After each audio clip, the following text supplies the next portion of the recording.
Just check out the browser first on how it functions and what all comes in it. So here we have the browser.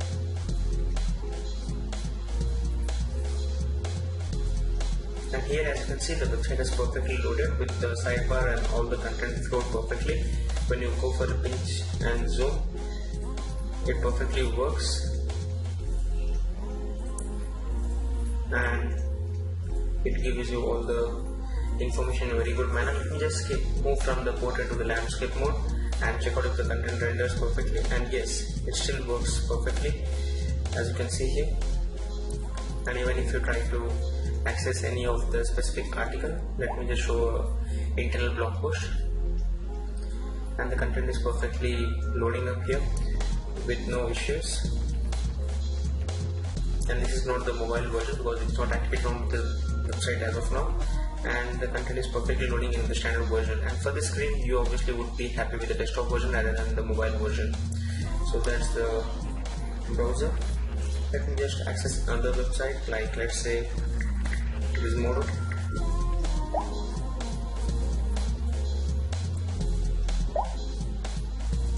And check out how it loads up and how quickly it loads up. And by default it's loading up the mobile version, and it has perfectly loaded up. Let me just try to access the desktop version if it's possible, but since Gizmodo has a option of continuously loading up the blog post, it takes a while. So here we are onto the original version, that's the desktop version of the Gizmodo.com, and again the content has perfectly loaded up. If you would like to watch any part of the content, then just pinch and zoom here.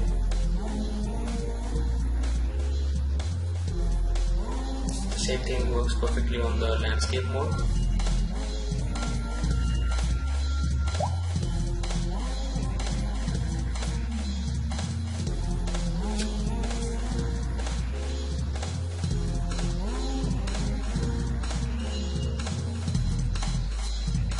So that's the browser function. You can always move from the mobile version to the original version by tapping onto the settings here on this option, and then tapping on desktop view to directly access desktop view in case there is no option to move back to the desktop version if you have loaded some website. There are also few other options available here, like you can change the brightness while you are accessing the web using the browser this way, and also there are options to print this web page, but again you have to set up a wireless Samsung printer for the same. And then there is a share page option where you can share the web page through these different services.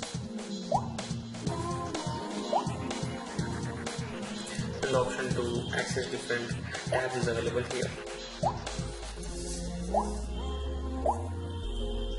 You can always tap on plus and get a new tab and access the same. So it was a browser demo on the Samsung Galaxy Note 2.